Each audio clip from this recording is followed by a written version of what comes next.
மறக்காம லைக் பண்ணுங்க, ஷேர் பண்ணுங்க, கமெண்ட் பண்ணுங்க, சப்ஸ்கிரைப் பண்ணுங்க. நன்றி, வணக்கம். Chapter 8 Cell, the Unit of Life.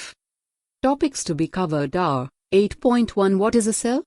8.2 Cell Theory, 8.3 An Overview of Cell, 8.4 Prokaryotic Cells, 8.5 Eukaryotic Cells. Let's begin with introduction. When you look around, you see both living and non-living things. You must have wondered and asked yourself, what is it that makes an organism living, or what is it that an inanimate thing does not have which a living thing has? The answer to this is the presence of the basic unit of life, the cell, in all living organisms. All organisms are composed of cells. Some are composed of a single cell and are called unicellular organisms, while others, like us, composed of many cells, are called multicellular organisms. 8.1 What is a cell? Unicellular organisms are capable of I. Independent existence and 2. Performing the essential functions of life. Anything less than a complete structure of a cell does not ensure independent living. Hence, cell is the fundamental structural and functional unit of all living organisms. Anton von Leeuwenhoek first saw and described a live cell. Robert Brown later discovered the nucleus. The invention of the microscope and its improvement leading to the electron microscope revealed all the structural details of the cell. 8.2 Cell Theory. In 1838, Matthias Schleiden, a German botanist, examined a large number of plants and observed that all plants are composed of different kinds of cells which form the tissues of the plant. At about the same time, Theodore Schwann, 1839, a British zoologist, studied different types of animal cells and reported that cells had a thin outer layer which is today known as the plasmamembrane. He also concluded, based on his studies on plant tissues, that the presence of cell wall is a unique character of the plant cells. On the basis of this, Schwann proposed the hypothesis that the bodies of animals and plants are composed of cells and products of cells. Schleiden and Schwann together formulated the cell theory. This theory, however, did not explain as to how new cells were formed. Rudolf Virchow, 1855, first explained that cells divided and new cells are formed from pre-existing cells, omnicellular e-cellular. He modified the hypothesis of Schleiden and Schwann to give the cell theory a final shape. Cell theory as understood today is I. All living organisms are composed of cells and products of cells. 2. All cells arise from pre-existing cells. 8.3 An Overview of Cell. You have earlier observed cells in an onion peel and or human cheek cells under the microscope. Let us recollect their structure. The onion cell, which is a typical plant cell, has a distinct cell wall as its outer boundary and just within it is the cell membrane. The cells of the human cheek have an outer membrane as the delimiting structure of the cell. Inside each cell is a dense membrane-bound structure called nucleus. This nucleus contains the chromosomes which in turn contain the genetic material, DNA. Cells that have membrane-bound nuclei are called eukaryotic, whereas cells that lack a membrane-bound nucleus are prokaryotic. In both prokaryotic and eukaryotic cells, a semi-fluid matrix called cytoplasm occupies the volume of the cell. The cytoplasm is the main arena of cellular activities in both the plant and animal cells. Various chemical reactions occur in it to keep the cell in the living state. Besides the nucleus, the eukaryotic cells have other membrane-bound distinct structures called organelles like the endoplasmic reticulum, the Golgi complex, lysosomes, mitochondria, microbodies and vacuoles. The prokaryotic cells lack such membrane-bound organelles. Ribosomes are non-membrane-bound organelles found in all cells, both eukaryotic as well as prokaryotic. Within the cell, ribosomes are found not only in the cytoplasm but also within the two organelles, chloroplasts, in plants, and mitochondria and on raw fur. Animal cells contain another non-membrane-bound organelle called centriole which helps in cell division. Cells differ greatly in size, shape and activities. For example, mycoplasmas, the smallest cells, are only 0.3 micrometers in length while bacteria could be 3 to 5 micrometers. The largest isolated single cell is the egg of an ostrich. Among multicellular organisms, human red blood cells are about 7.0 micrometers in diameter. Nerve cells are some of the longest cells. Cells also vary greatly in their shape. They may be disc-like, polygonal, columnar, cuboid, thread-like, or even irregular. The shape of the cell may vary with the function they perform. 8.4 Prokaryotic cells. The prokaryotic cells are represented by bacteria, blue-green algae, mycoplasma and PPLO, Pleuropneumonia-like organisms. They are generally smaller and multiply more rapidly than the eukaryotic cells. They may vary greatly in shape and size. The four basic shapes of bacteria are bacillus, rod-like, coccus, spherical, vibrio, comma-shaped, and spirillum, spiral. The organization of the prokaryotic cell is fundamentally similar even though prokaryotes exhibit a wide variety of shapes and functions. All prokaryotes have a cell wall surrounding the cell membrane except in mycoplasma. The fluid matrix filling the cell is the cytoplasm. There is no well-defined nucleus. The genetic material is basically naked, not enveloped by a nuclear membrane. In addition to the genomic DNA, the single chromosome, circular DNA, many bacteria have small circular DNA outside the genomic DNA. These smaller DNA are called plasmids. The plasmid DNA confers certain unique phenotypic characters to such bacteria. One such character is resistance to antibiotics. In higher classes you will learn that this plasmid DNA is used to monitor bacterial transformation with foreign DNA.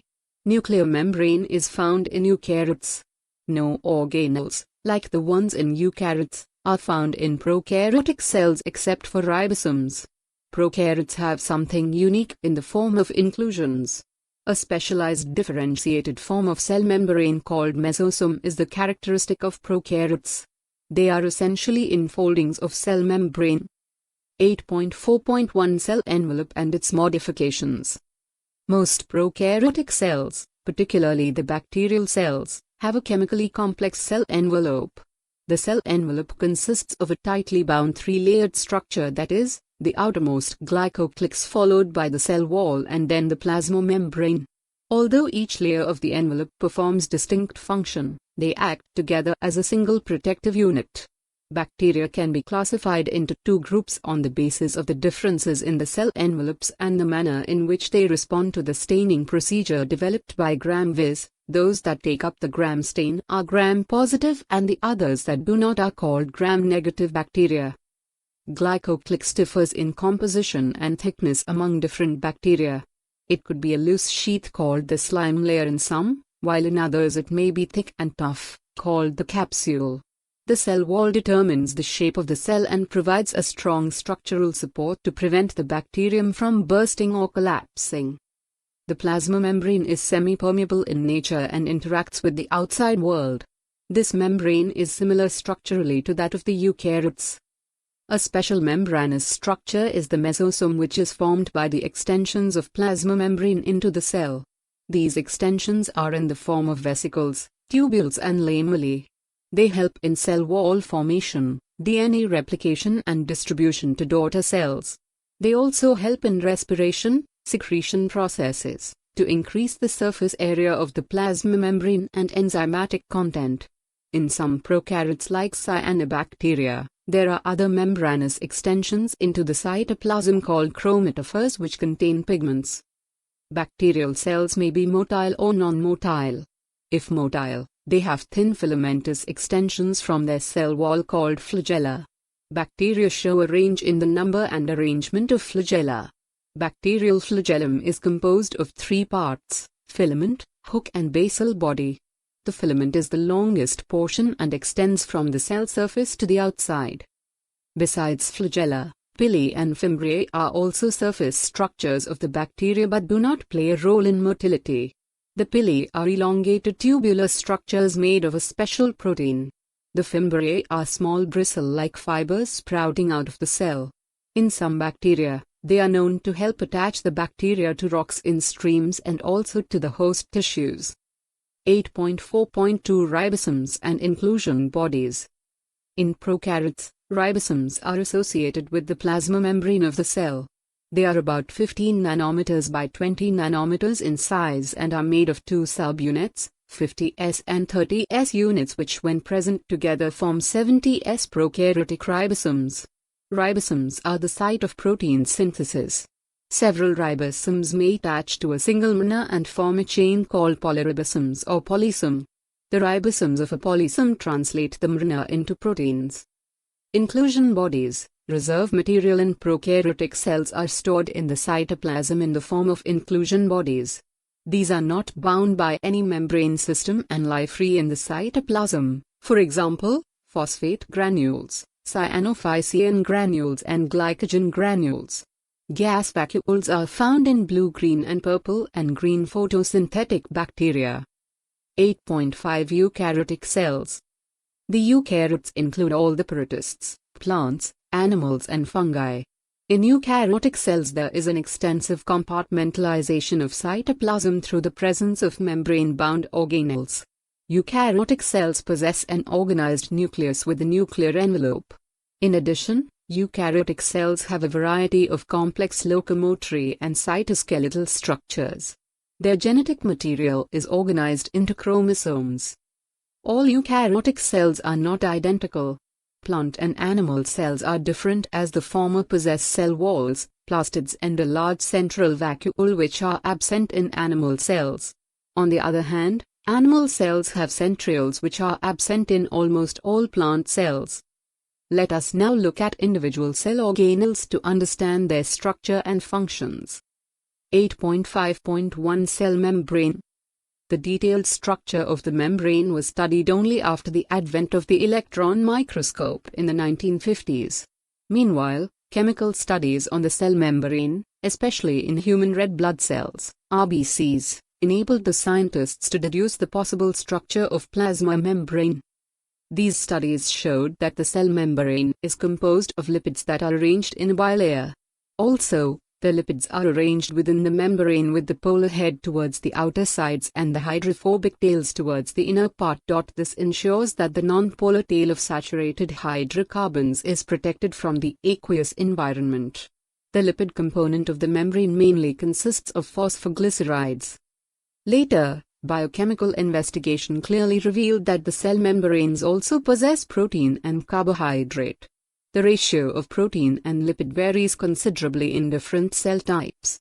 In human beings, the membrane of the erythrocyte has approximately 52% protein and 40% lipids. Depending on the ease of extraction, membrane proteins can be classified as integral or peripheral. Peripheral proteins lie on the surface of membrane while the integral proteins are partially or totally buried in the membrane. An improved model of the structure of cell membrane was proposed by Singer and Nicholson, 1972, widely accepted as fluid mosaic model. According to this, the quasi-fluid nature of lipid enables lateral movement of proteins within the overall bilayer. This ability to move within the membrane is measured as its fluidity. The fluid nature of the membrane is also important from the point of view of functions like cell growth, formation of intercellular junctions, secretion, endocytosis, cell division, etc. One of the most important functions of the plasma membrane is the transport of the molecules across it. The membrane is selectively permeable to some molecules present on either side of it. Many molecules can move briefly across the membrane without any requirement of energy, and this is called the passive transport. Neutral solutes may move across the membrane by the process of simple diffusion along the concentration gradient, that is, from higher concentration to the lower. Water may also move across this membrane from higher to lower concentration. Movement of water by diffusion is called osmosis. As the polar molecules cannot pass through the nonpolar lipid bilayer, they require a carrier protein of the membrane to facilitate their transport across the membrane. A few ions or molecules are transported across the membrane against their concentration gradient, that is, from lower to the higher concentration. Such a transport is an energy-dependent process, in which ATP is utilized and is called active transport, for example, Na+/K+ pump. 8.5.2 Cell wall. As you may recall, A non-living rigid structure called the cell wall forms an outer covering for the plasma membrane of fungi and plants. Cell wall not only gives shape to the cell and protects the cell from mechanical damage and infection, it also helps in cell-to-cell interaction and provides barrier to undesirable macromolecules. Algae have cell wall, made of cellulose, galactans, mannans and minerals like calcium carbonate, while in other plants it consists of cellulose, hemicellulose, pectins and proteins. The cell wall of a young plant cell, the primary wall, is capable of growth, which gradually diminishes as the cell matures, and the secondary wall is formed on the inner, towards membrane, side of the cell. The middle lamella is a layer mainly of calcium pectate which holds or glues the different neighboring cells together. The cell wall and middle lamellae may be traversed by plasmodesmata which connect the cytoplasm of neighboring cells. 8.5.3 Endomembrane system. While each of the membranous organelles is distinct in terms of its structure and function, many of these are considered together as an endomembrane system because their functions are coordinated. The endomembrane system include endoplasmic reticulum, Golgi complex, lysosomes and vacuoles. Since the functions of the mitochondria, chloroplast and peroxisomes are not coordinated with the above components, these are not considered as part of the endomembrane system. 8.5.3.1 The endoplasmic reticulum, Electron microscopic studies of eukaryotic cells reveal the presence of a network or reticulum of tiny tubular structures scattered in the cytoplasm that is called the endoplasmic reticulum. Hence, divides the intracellular space into two distinct compartments, that is, luminal, inside and extraluminal, cytoplasm, compartments. The often shows ribosomes attached to their outer surface. The endoplasmic reticulum bearing ribosomes on their surface is called rough endoplasmic reticulum, In the absence of ribosomes they appear smooth and are called smooth endoplasmic reticulum, is frequently observed in the cells actively involved in protein synthesis and secretion. They are extensive and continuous with the outer membrane of the nucleus. The smooth endoplasmic reticulum is the major site for synthesis of lipid. In animal cells, lipid-like steroidal hormones are synthesized in 8.5.3.2 Golgi apparatus. Camillo Golgi, 1898, first observed densely stained reticular structures near the nucleus. These were later named Golgi bodies after him. They consist of many flat, disc-shaped sacs or cisternae of 0.5 micrometers to 1.0 micrometers diameter. These are stacked parallel to each other. Varied number of cisternae are present in a Golgi complex. The Golgi cisternae are concentrically arranged near the nucleus with distinct convexes or the forming face and concave trans or the maturing face. The Golgi apparatus principally performs the function of packaging materials, to be delivered either to the intracellular targets or secreted outside the cell. Materials to be packaged in the form of vesicles from the fuse with the cis face of the Golgi apparatus and move towards the maturing face. This explains why the Golgi apparatus remains in close association with the endoplasmic reticulum. A number of proteins synthesized by ribosomes on the endoplasmic reticulum are modified in the cisternae of the Golgi apparatus before they are released from its transface. Golgi apparatus is the important site of formation of glycoproteins and glycolipids. 8.5.3.3 Lysosomes. These are membrane-bound vesicular structures formed by the process of packaging in the Golgi apparatus. The isolated lysosomal vesicles have been found to be very rich in almost all types of hydrolytic enzymes, hydrolysis, lipases, proteases, carbohydrases, optimally active at the acidic pH. These enzymes are capable of digesting carbohydrates, proteins, lipids and nucleic acids. 8.5.3.4 Vacuoles. The vacuole is the membrane-bound space found in the cytoplasm. It contains water, sap, excretory product and other materials not useful for the cell. The vacuole is bound by a single membrane called tenoplast. In plant cells the vacuoles can occupy up to 90% of the volume of the cell. In plants, the tinnoplast facilitates the transport of a number of ions and other materials against concentration gradients into the vacuole, hence their concentration is significantly higher in the vacuole than in the cytoplasm. In amoeba, the contractile vacuole is important for excretion. In many cells, as in protists, food vacuoles are formed by engulfing the food particles. 8.5.4 Mitochondria. Mitochondria, singular, mitochondrion, unless specifically stained, are not easily visible under the microscope. The number of mitochondria per cell is variable depending on the physiological activity of the cells. In terms of shape and size also, considerable degree of variability is observed.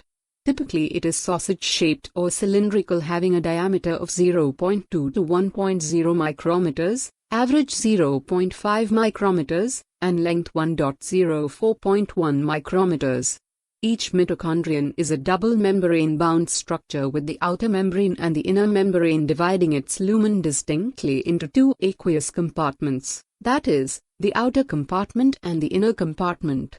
The inner compartment is called the matrix. The outer membrane forms the continuous limiting boundary of the organelle.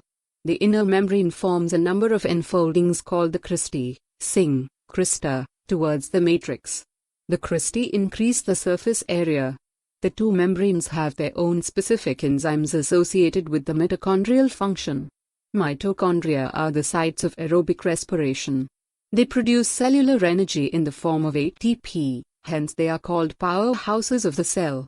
The matrix also possesses single circular DNA molecule, a few RNA molecules, ribosomes, 70S, and the components required for the synthesis of proteins. The mitochondria divide by fission. The cis and the trans phases of the organelle are entirely different, but interconnected. 8.5.5 Plastids. Plastids are found in all plant cells and in euglenoids. These are easily observed under the microscope as they are large. They bear some specific pigments, thus imparting specific colors to the plants. Based on the type of pigments, plastids can be classified into chloroplasts, chromoplasts and leucoplasts. The chloroplasts contain chlorophyll and carotenoid pigments which are responsible for trapping light energy essential for photosynthesis. In the chromoplasts, fat-soluble carotenoid pigments like carotene, xanthophylls and others are present.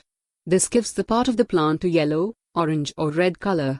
The leucoplasts are the colorless plastids of varied shapes and sizes with stored nutrients. Amyloplasts store carbohydrates, starch, for example, potato. Elaioplasts store oils and fats, whereas the eleuroplasts store proteins.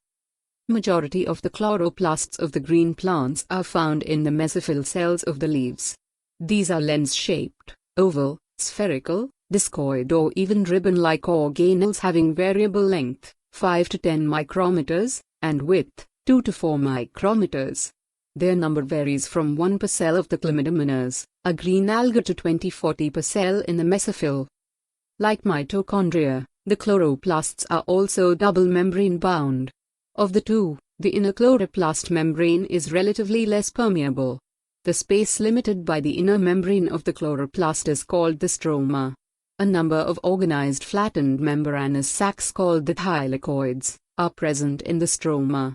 Thylakoids are arranged in stacks like the piles of coins called grana, singular, granum, or the integranal thylakoids. In addition, there are flat membranous tubules called the stroma lamellary connecting the thylakoids of the different grana. The membrane of the thylakoids enclose a space called a lumen. The stroma of the chloroplast contains enzymes required for the synthesis of carbohydrates and proteins. It also contains small, double-stranded circular DNA molecules and ribosomes. Chlorophyll pigments are present in the thylakoids. The ribosomes of the chloroplasts are smaller, 70S, than the cytoplasmic ribosomes, 80S. 8.5.6 Ribosomes. Ribosomes are the granular structures first observed under the electron microscope as dense particles by George Pallard, 1953. They are composed of ribonucleic acid, RNA, and proteins and are not surrounded by any membrane. The eukaryotic ribosomes are 80S while the prokaryotic ribosomes are 70S. Here S, Svedberg's unit, stands for the sedimentation coefficient. It indirectly is a measure of density and size. Both 70S and 80S ribosomes are composed of two subunits. 8.5.7 Cytoskeleton. An elaborate network of filamentous proteinaceous structures present in the cytoplasm is collectively referred to as the cytoskeleton. The cytoskeleton in a cell are involved in many functions such as mechanical support, motility, maintenance of the shape of the cell. 8.5.8 Cilia and flagella. Cilia, singular, cilium, and flagella, singular, flagellum, are hair-like outgrowths of the cell membrane. Cilia are small structures which work like oars, causing the movement of either the cell or the surrounding fluid. Flagella are comparatively longer and responsible for cell movement. The prokaryotic bacteria also possess flagella, but these are structurally different from that of the eukaryotic flagella. The electron microscopic study of a cilium or the flagellum show that they are covered with plasma membrane.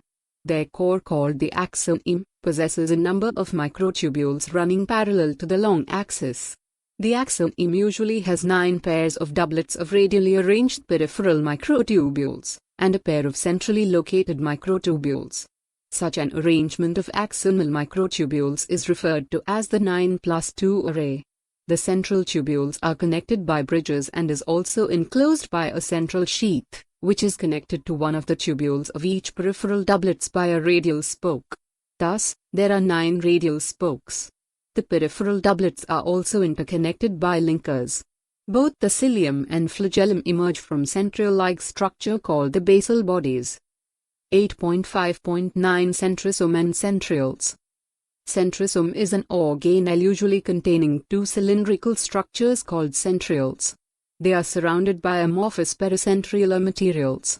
Both the centrioles in a centrosome lie perpendicular to each other, in which each has an organization like the cartwheel. They are made up of 9 evenly spaced peripheral fibrils of tubulin protein. Each of the peripheral fibril is a triplet. The adjacent triplets are also linked. The central part of the proximal region of the centriole is also proteinaceous and called the hub, which is connected with tubules of the peripheral triplets by radial spokes made of protein. The centrioles form the basal body of cilia or flagella, and spindle fibers that give rise to spindle apparatus during cell division in animal cells. 8.5.10 Nucleus.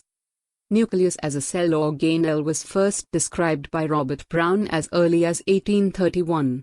Later, the material of the nucleus stained by the basic dyes was given the name chromatin by Fleming.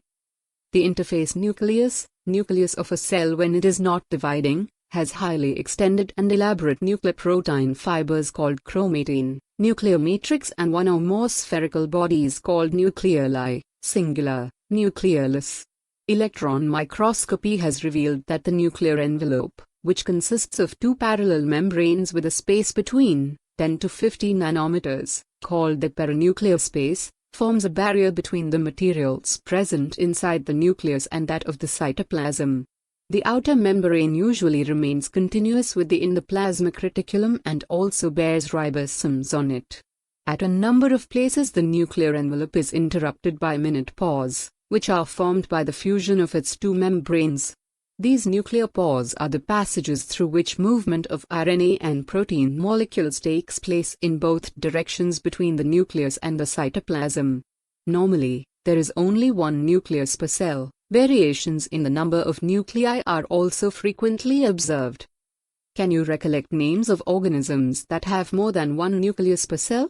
Some mature cells even lack nucleus, for example, erythrocytes of many mammals and sieve tube cells of vascular plants. Would you consider these cells as living?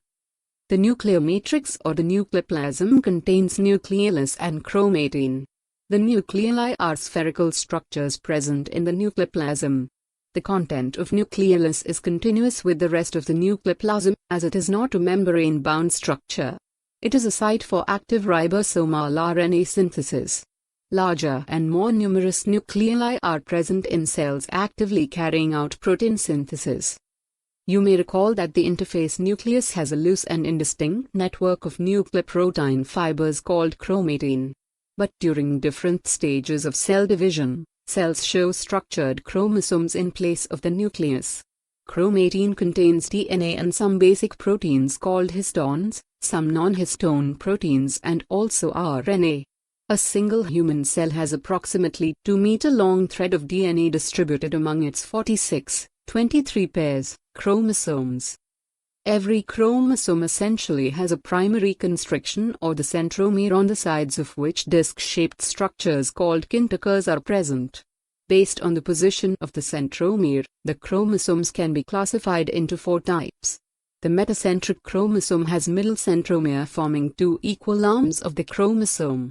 The submetacentric chromosome has centromere slightly away from the middle of the chromosome, resulting into 1 shorter arm and 1 longer arm. In case of a chromocentric chromosome, the centromere is situated close to its end, forming 1 extremely short and 1 very long arm, whereas the telocentric chromosome has a terminal centromere. Sometimes a few chromosomes have non-staining secondary constrictions at a constant location. This gives the appearance of a small fragment called the satellite. 8.5.11 Microbodies. Many membrane-bound minute vesicles called microbodies that contain various enzymes are present in both plant and animal cells.